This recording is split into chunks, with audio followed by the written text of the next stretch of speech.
Olá amigos, tudo bem com vocês? Aqui está, então, eu mais uma vez, Adriano Cote, advogado criminalista aqui no Rio Grande do Sul e professor já há mais de 17 anos em diversos cursos preparatórios. Bom, o vídeo de hoje é para falar do caso Daniel Silveira. Eu acredito que todo mundo já está sabendo do que se trata, né? Um parlamentar que foi obrigado a usar a tornozeleira eletrônica, teve um julgamento rápido, né? E o Supremo condenou-o a 8 anos e 9 meses de reclusão. Por quais motivos? Pelos crimes de tentativa de impedir o livre exercício dos poderes e coação no curso do processo.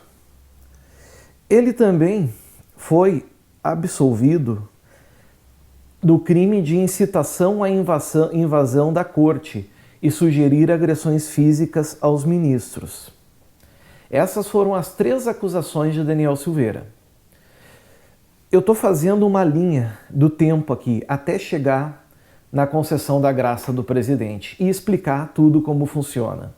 Antes de eu falar mais, eu peço a vocês encarecidamente, eu preciso muito, se inscrevam no canal, ativa o sininho das notificações e deixa o like, porque o YouTube vê isso com bons olhos e vai ajudar sempre a nós trazer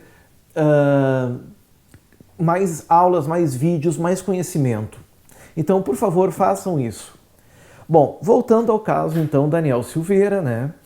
Ele seria julgado e foi julgado na quarta-feira, dia 20 de abril, e a sua pena foi de 8 anos e 9 meses de prisão, além de R$200 mil de multa. Dos 11 ministros, 10 votaram pela condenação. E isso me assusta, pessoal, me assusta. Por quê? Porque existem vários argumentos aqui que dão guarida ao parlamentar, que dão guarida ao deputado federal Daniel Silveira. A começar, senhores, pelo STF não ter permitido que Daniel Silveira estivesse presente em seu próprio julgamento. Se o Supremo destacasse ali, despachasse, existe risco, algum risco à sociedade ou algo assim, aí seria legítimo, mas não há. Simplesmente impediram o réu de participar do seu julgamento. Todo réu tem direito de participar do seu julgamento, inclusive réus presos. Daniel Silveira não estava preso, mais um motivo para permitir que ele estivesse lá. Então não há dúvidas de que a ampla defesa estava manchada. Se ele decidisse dar o seu depoimento, ser interrogado, como é que o Supremo ia fazer? Então a gente começou com esse problema no julgamento, que é uma nulidade processual. Réu preso obrigatoriamente vai estar para ser julgado. Réu solto, ele comparece se ele quiser, não é determinação do Supremo. Segundo problema desse julgamento, as condenações. Coação no curso do processo, ok, está dentro do Código Penal, é um crime, Ministério Público conseguiu provar, beleza, maravilha. Mas os outros dois, meus amigos, os outros 2 crimes, que é impedir o livre exercício dos poderes,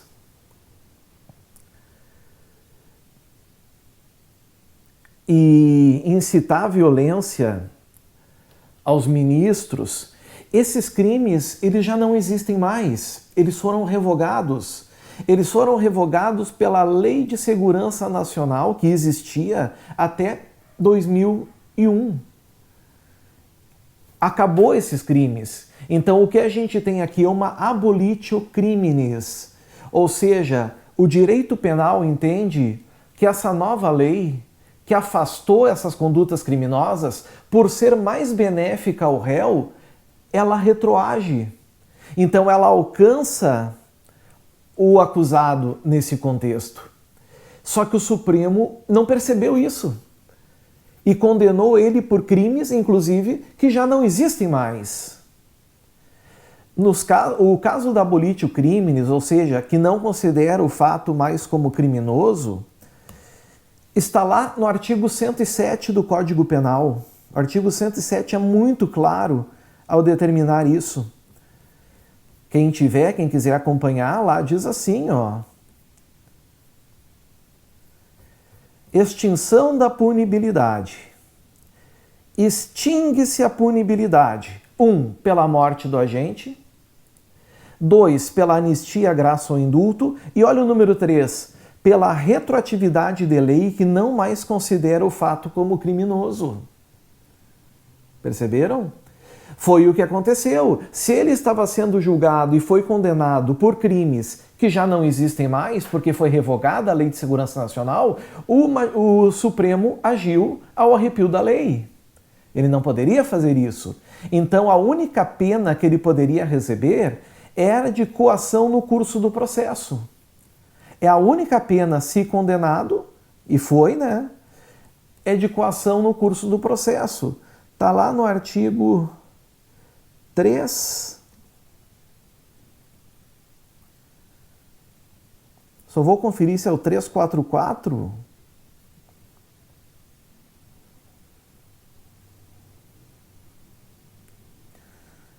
Vamos chegando nele aqui. 344, coação no curso do processo, que a pena é de reclusão de 1 a 4 anos e multa.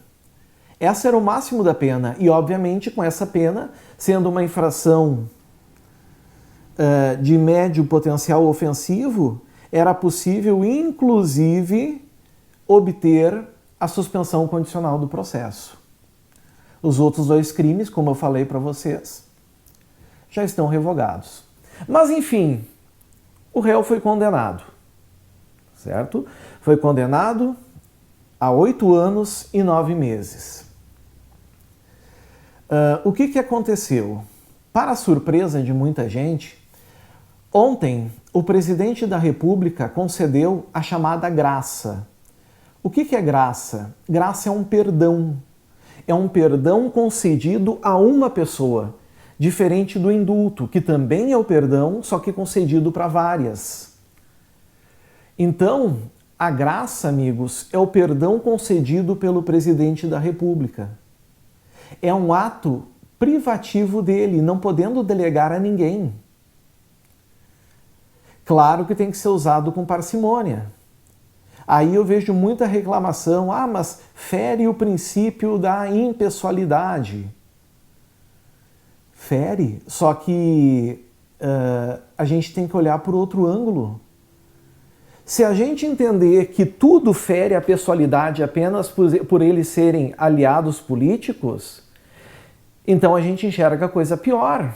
Ou os senhores esquecem que a Dilma Rousseff quis dar um cargo, um ministério para o Lula com a única finalidade, o único objetivo de tirar ele de Brasília e dar foro privilegiado para ele?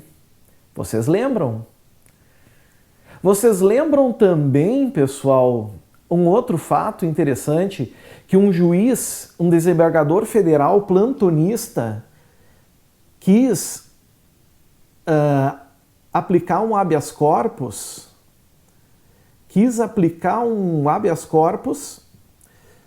para soltar o Lula no plantão. E não pode, tem que ser o juiz da causa, o juiz natural. O desembargador federal Rogério Favretto, né, ele decidiu dar liberdade ao ex-presidente Luiz Inácio Lula da Silva. Na época, o juiz Sérgio Moro disse não, juiz de plantão não é competente para isso. E não teve efeito. Esses casos são manobras. Um desembargador que sabe que não pode conceder alvará de soltura, liberdade provisória, pois o juiz natural é o outro, ele tentou e não deu certo. A Dilma tentou botar um ministério para o Lula. Não conseguiu. Mas é evidente que aí nós vamos ter vício de finalidade, né? Agora, nesse caso, o presidente está usando de algum artifício fora da lei? Não. Os artifícios do presidente estão todos dentro da lei. O que é a graça? A graça é concedida a condenados. Pode ser para aliviar, livrar da pena, ou pode ser para modificar, diminuí-la, que é o que nós chamamos de comutação. Agora vem a grande questão, né, que preocupa muito. Será que existe risco desse indulto individual, ou seja, a graça, ser barrada? Porque o que acontece? O presidente assina o decreto de graça, vai para o Ministério da Justiça para que se avalie tudo, se está tudo de acordo, para depois surtir efeitos. Mas o problema, pessoal, é que a graça, indulto individual ou indulto coletivo, eles só servem para condenados. Somente para condenados. Ah, mas o réu aqui é um condenado. Aqui ele é condenado. Tudo bem, mas ainda não está em fase de execução penal. Nós não temos ainda um juiz de execução para poder declarar esse instituto, né? Declarar a graça. Na minha opinião, o presidente tem o poder de usar o Instituto da Graça, mas se precipitou. Porque a lei de execução penal descreve requisitos para que a graça possa surtir seus efeitos. Aí é que tá. Ah, professor, mas esses crimes tão graves admitem graça? Admitem. Os crimes que não admitem graça é o tráfico de drogas, é a tortura, e são os crimes hediondos, né? Esses não admitem, porque a Constituição proíbe, mas os outros podem. Se a gente pegar a Constituição Federal no artigo 84, vocês vão ver que lá diz: compete privativamente ao presidente da República. E aí, a gente vai no inciso 12 que diz: conceder indulto e comutar penas, com audiência, se necessário, dos órgãos instituídos em lei. Então, se tinha alguma dúvida se o presidente pode ou não conceder a graça, acabou essa discussão. Ele pode, sem problema nenhum, conceder a graça. Agora, primeiro cuidado, é um ato discricionário do presidente, ele tem que usar com parcimônia. Tanto é que são raríssimos os casos de concessão de graça. Certo? Requisitos para a graça, que eu acho que é aí que pode melar um pouquinho os planos do presidente. Ele deixa para depois. Que na LEP, quando a gente fala em graça, anistia, graça e indulto,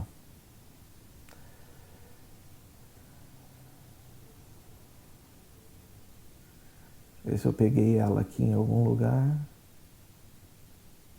Peguei. Vocês vão ver que a graça, que é o artigo 188, diz que o indulto individual é a graça, poderá ser provocado por petição do condenado. Nesse caso, não foi por petição do condenado. Por iniciativa do Ministério Público. O Ministério Público não pediu a graça. Do Conselho Penitenciário, nem se fala, porque ele ainda não está cumprindo uma pena para submeter ao Conselho Penitenciário. E ao Ministério da Justiça.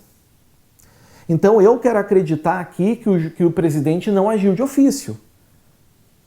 Porque a LEP, Lei de Execução Penal, ela não permite concessão da graça de ofício.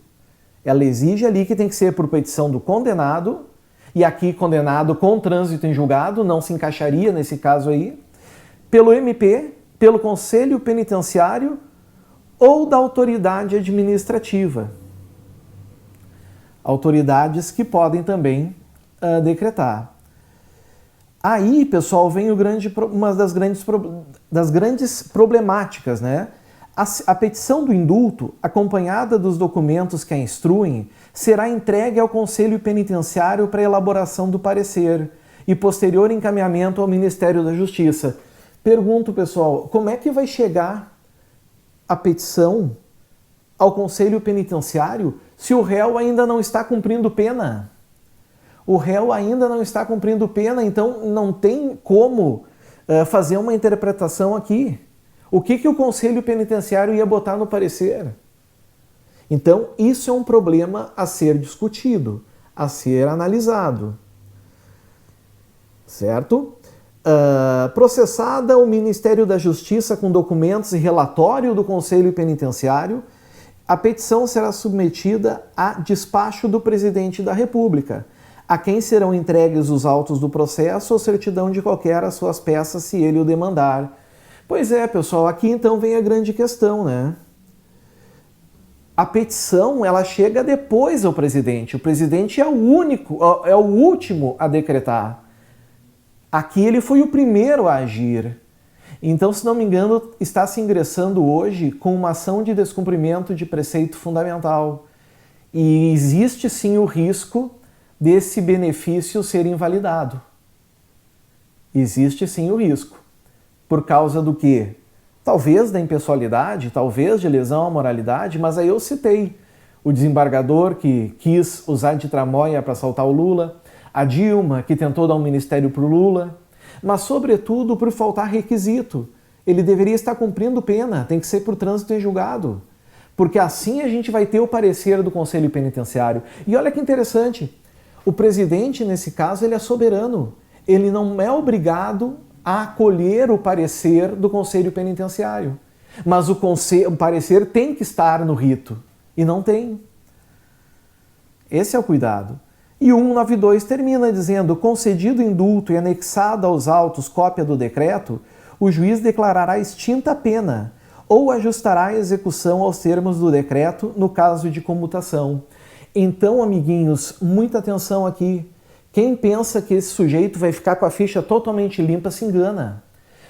A graça, por ser já apenas concedida a condenados, ela só livra o cara da cadeia, ou de uma pena restritiva de direitos ou de multa. Ela apenas apaga a pena criminal. Os efeitos secundários da sentença, eles permanecem. Se o réu praticar outro crime, ele pode ser reincidente, por exemplo.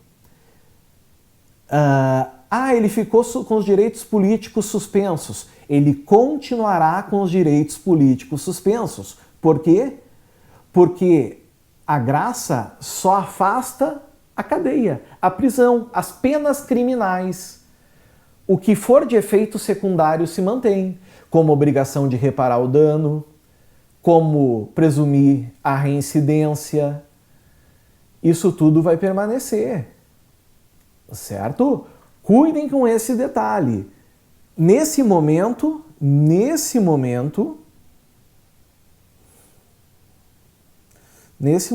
Daniel Silveira está agraciado, certo? Vai ser declarada extinta a sua punibilidade. Todavia, acredita-se que no âmbito